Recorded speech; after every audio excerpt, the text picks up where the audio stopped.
Welcome to Gunther Cooper's reading response number 6, and today we're going to be talking about the readings we had to do in class, readings of videos by governments, by Sadler and Zillman, the challenge of classroom discipline in rethinking our classroom by Bob Peterson, These Schools Belong to You and Me by Emily Gasio, and a TED Talk video, Do Rewards Work by Dan Pink. So, the Sadler and Zillman and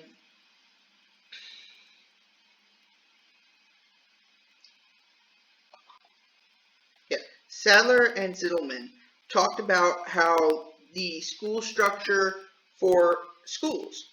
And I was kind of shocked when I was reading this because I read most of it through, like all the way down to page 18, and then stopped for a long time because I zoomed on this information. So you think that the school principal is the only one responsible for school personal decisions, including hiring and firing. Think again. Parents vocal with individuals, the school secretary, and community groups have covert powers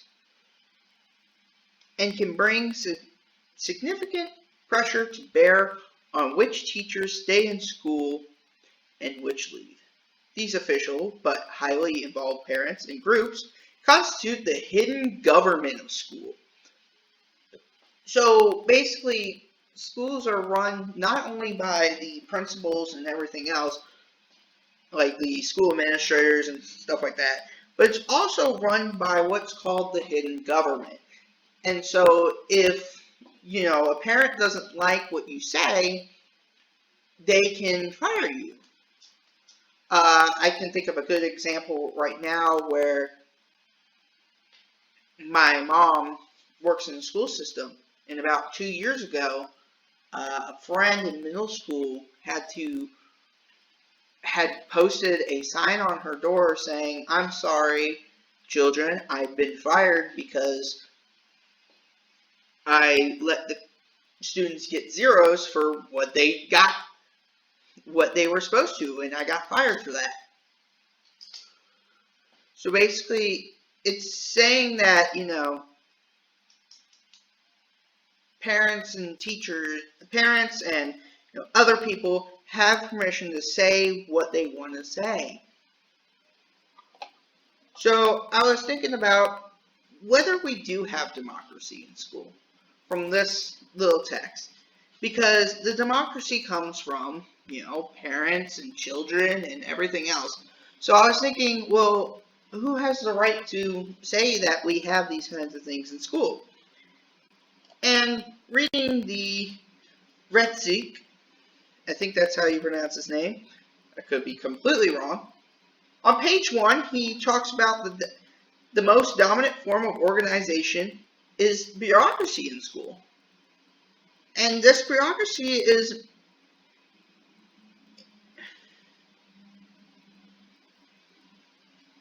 was to counteract abuses in organizations. Specifically, prior to the development of the bureaucratic model, organizations were often characterized by inefficiency, cavernous, and unfair treatment to employees. So this whole bureaucracy in schools allowed for basically students and teachers to get along. Students, teachers, and basically a bunch of other things. And I got students, teachers, and parents, sorry. And I got a video for this.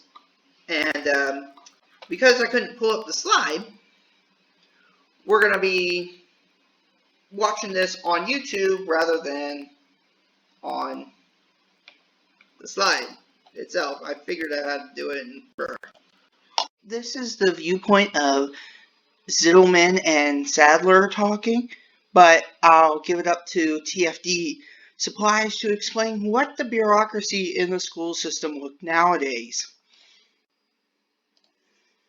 The following is a TFD Talks auto read of our latest article Bureaucracy in the school system. Enjoy.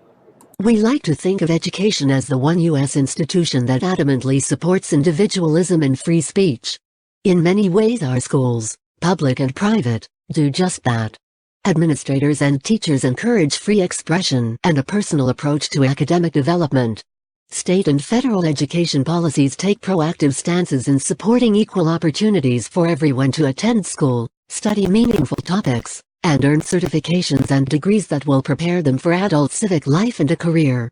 However, the complex bureaucracy that supports K-12 education can be confusing at best and erratic at worst with regards to certain issues. It is challenging to oversee a huge educational process in our country that guides students from kindergarten through high school graduation from a variety of diverse backgrounds and skill levels. The National Center for Education Statistics published information about public high school graduation rates in May 2019 indicating that in school year 201,617, the adjusted cohort graduation rate was 85%. The highest level since 201,011 and its initial measurement. We often wonder whether to praise the current system for this success rate or question whether a different approach is needed to raise the graduation rate even higher. However we view these percentages and future directions, it is important for educators and parents to work together in providing a support system for students that will help them to become active learners and successful graduates. Strong academic programs not only teach students discipline-related information about core subjects like English language skills, communication, math, and science. They also train students how to think critically and how to develop lifelong learning skills that enable them to process facts and information that can be utilized as stored knowledge. Parent-teacher conferences and monthly meetings bring educators and families together to explore relevant concerns and issues in the student's educational experience. District superintendents, boards of education, and on-site administrators direct and oversee the academic structure in place within their school systems and work closely with the district officials, teachers, and parents by providing guidance and support. Due to the interconnected nature of these relationships, misunderstandings and tensions often arise. Most are unintentional but still lead to uncertainties and conflicts about the best way forward on critical issues. When individuals and groups cannot agree, administrative leaders will typically make crucial decisions. The school board can also hold a vote on complicated situations. Other circumstances may be determined in the board's executive session, which is exclusive to board members only. Many parents find this type of governance structure comforting, if they have helped to support or vote for it.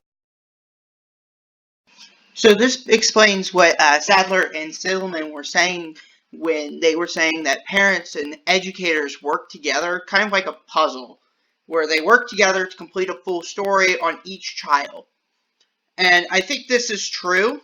I mean, in a lot of cases, that's how you have IEP staff. That's how you have people who, are like the principals and the people who are pulling the strings behind the scenes, like the administrators and stuff like that. And that's why I think that a school structure like this is important, and this is our current instruction. But I want to take you to another approach to learning, and this brings up the learning to the ways that the democratic schools look like. So I'm going to show you another video that shows you how democratic schooling works. And I hope we don't have an ad here. Okay. This will show that what a democratic school looks like, functions like, and also does. Thank you to Sprouts. This is a video by Sprouts in 2016, and I'm going to be using their video to show what a democratic school looks like. So let's watch. Democratic education is based on the belief that children themselves know best what is good for them. The job of a school is to provide a democratic structure in which kids can discover their interests and learn how to live in a community that solves conflicts together. The ideal, to grow up in absence of fear and to become responsible, empathic, and self-determined citizens. The idea is not new. In 1693, the philosopher John Locke wrote that things children learn should never be a burden to them. Some 200 years later, the writer Leo Tolstoy opened a school for peasant children on his estate in Russia. the school evolved from ideas introduced by teachers and pupils. One of the principles was that the students had the right to not listen to the teacher. The first democratic school that still exists is Summerhill in Suffolk, England. It was founded in 1921 by A.S. Neal, who believed that a school should be made for the child rather than the other way around. Class attendance is voluntary. Some children may spend weeks in the woods or do nothing all day, while others choose to learn maths or try out reading class. When they grow older, many turn to traditional subjects with full focus when they realize that they need them for college entrance exams. At weekly school meetings, staff and students gather to solve conflicts.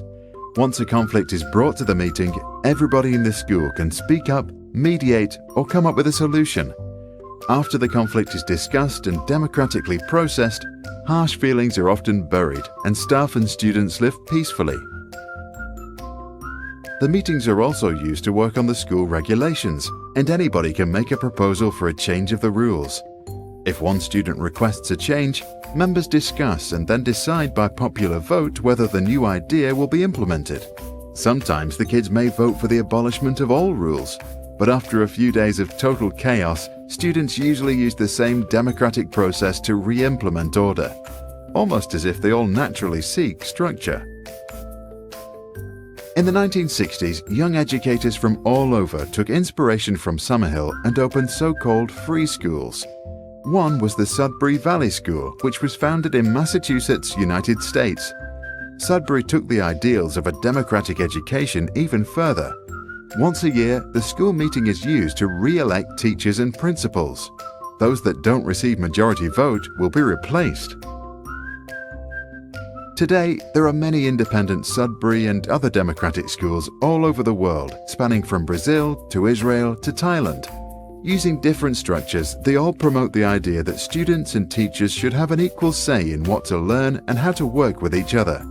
The goal is to give children a deep sense of equality and justice. Albert Einstein famously said, "The only..." Alright, so that shows how a democracy school works. We have students who, will vote whether to have certain rules in or out. We'll have vote about whether the teachers should be kept. They get to choose whatever they want. Sounds a lot like existentialism, where basically the students get to choose what they learn and how they learn it. And I think that's very important when you're thinking about that. And I think in my own personal experience with dealing with classrooms of students, I think the best way is a combination of both. Okay, you need a bureaucratic school to teach kids, okay, this is the social structure and this is, how you do it, and this is what you need to learn. But we also need a democratic school to teach the kids whether they want to follow their passions. Like for instance, when they were bringing up in the democratic video that they will learn everything they need to know in order to get into college. Well, not to mention that a kid soaks up a lot of information like a sponge early on, and I think that's very important to mention here. And that's why I think we need to have some kind of balance between each. Like, they get to create the rules, yes, but we still need to teach them. And I think that's where our school is nowadays. It's actually a good school where we sit down and we tell the kids, hey, this is what you need to learn, but then we choose the rules and they choose their seats and stuff like that. The next video I have is, here it is actually the one that you sent me, and it's about whether we should reward students. And I'm going to bring up a really good part in this video that I want you to claim an idea on. And so, let's go to that video. Alright, so this is the video that we were supposed to watch from the TED Talk Dan Pink about the surprising truth about motivating us. And I wanted to draw an interesting point from 506 in the video. So I'm going to pull it up and play it. And it talks about how you don't need rewards in order to make a better environment, like the essentialisms do. And where, if you do this, we'll give you a reward. And I think this views into democratic views in schools by giving the students a way to get them interested in what they want to learn. So let me go ahead and play it for you. It turns out there are 3 factors that the science shows lead to better performance, not to mention personal satisfaction. Autonomy, mastery, and purpose. Autonomy is our desire to be self-directed, to direct our own lives. Now, in many ways, traditional notions of management run afoul of that. Management is great if you want compliance, but if you want engagement, which is what we want in the workforce today as people are doing more complicated, sophisticated things, self-direction is better. Let me give you some examples of this, of almost radical forms of self-direction in the workplace that lead to good results. Let's start with this company right here, Atlassian, an Australian company. It's a software company, and they do something really cool. Once a quarter, on a Thursday afternoon, they say to their developers, for the next 24 hours, you can work on anything you want. You can work on it the way you want. You can work on it with whomever you want. All we ask is that you show the results to the company at the end of those 24 hours in this fun kind of meeting, not a star chamber session, but this fun meeting with beer and cake and fun and other things like that. It turns out that that one day of pure, undiluted autonomy has led to a whole array of fixes for existing software, a whole array of ideas for new products that otherwise had never emerged. One day. Now, this is not an if-then incentive. This is not the sort of thing that I would have done 3 years ago before I knew this research. I would have said, you want people to be creative and innovative? Give them a freaking innovation bonus. If you can do something cool, I'll give you $2,500. They're not doing this at all. They're essentially saying, you probably want to do something interesting. Let me just get out of your way. One day of autonomy produces things that had never emerged. Okay, let's talk about mastery. Mastery is our urge to get better at stuff. We like to get better at stuff. This is why people play musical instruments on the weekend. You got all these people who are acting in ways that seem irrational economically. They play musical instruments on weekends. Why? It's not going to get them a mate. It's not going to make them any money. Why are they doing it? Because it's fun, because you get better at it, and that's satisfying. Go back in time a little bit. I imagine this if I went to my first economics professor, a woman named Mary Alice Schulman, and I went to her in 1983 and said, Professor Schulman, can I talk to you after class for a moment? Yeah. I got this inkling. I got this idea for a business model. I just want to run it past you. Here's how it would work.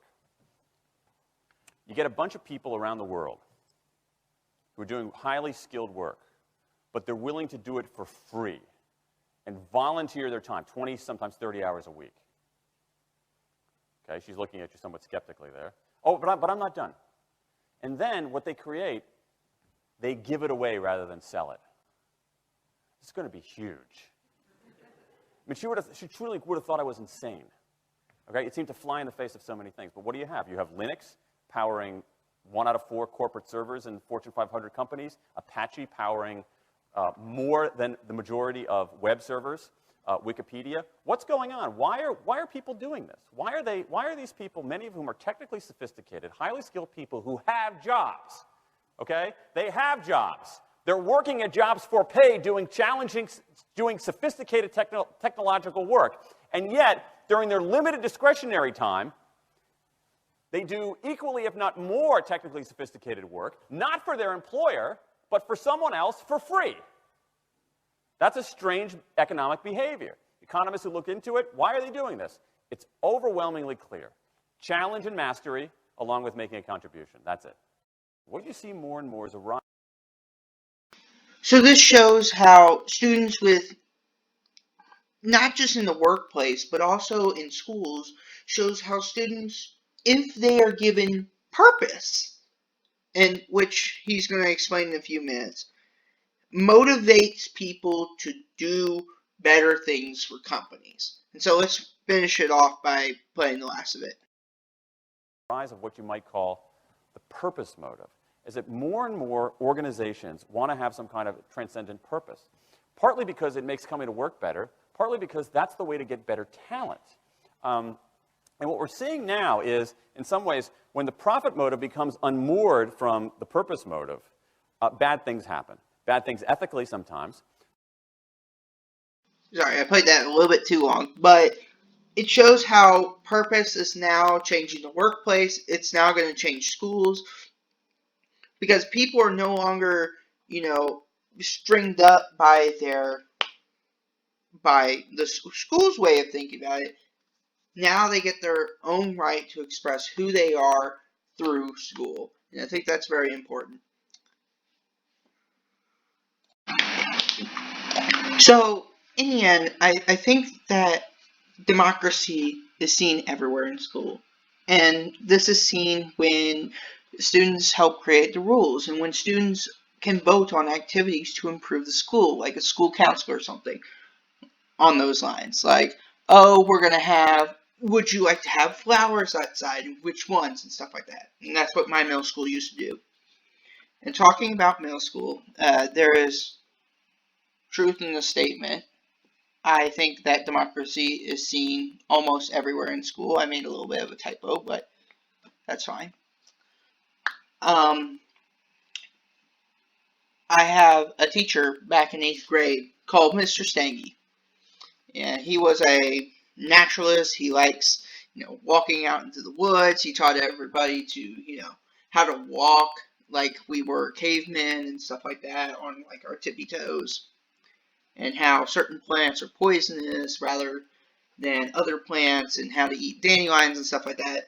And every single week, if, let's say, parents were out of town, or, if the parents had to go to work on the weekend, what he did was he offered to all of his students and students' parents an excuse to come to school and help them either plant different plants, take care of, the wildlife, have a study session underneath the tree. And I always went to them because I thought it was very nice and relaxing. I mean, it's school outside. And we got to learn about, like, bugs and also, like, how different plants grow up in different environments and how that may change plants. For example, the Japan Ichi leaves, I think it's how it's said. The plants that would grow over trees like vines, I can't remember the name on the top of my head, but he would explain how some plants brought over from other countries can inhabit a species and destroy it. And so we need to start growing things that are native to the species. And I think that's very important. It teaches kids that are very perspective in, wanting to know more about plants or animals or stuff like that to come along and see what he can do. And it also improved the school, and where the students and the teacher got a say of what to plant around the school. I mean, one year we had a whole bunch of vegetables laying outside the football field. There was like a little plot of land that we could like make our garden. And it was very nice. And Mr. Stange kept that up. So that's a way that, schools can be democratic, where, teachers get the choice of, what to do, but then offer the students, wanting more. So in conclusion, we can make schools a fun and interesting place to live if we let them accomplish what they want to do. And I think that's true to some merit if we teach them but also introduce these studies that they're supposed to be learning. So for instance, if Sally loves to cook, okay, well, cook, heat. You need heat to cook. let's explain the principles of heat to her while she's cooking. Or, Mo here, likes digging up in the dirt. Well, let's explain that there's different types of dirt. There's sand, and what happens to sand? What was that desert like? Why do we have dirt on Earth? Well, it's to grow the trees, and it's a good place to help grow the trees. There's what lives in the dirt and stuff like that. And I think bringing that up will get them sparked into something. And I think that's very important to schools today. This teaches the students to become more independent and think about the world at large. And I think that's true when you start asking a kid, hey, what do you think about, this oil spill that happened in the Atlantic Ocean? And, some people who really like the earth can go, hey, wait a minute, that destroys a bunch of animals. Oh no. And they can actually start thinking about ways to solve problems. And that comes from the democratic school system of teaching, where they get interested in their own studies, but at the same time have a teacher to guide their learning. And so thank you for joining me for reading response number 6. See you again on the flip side.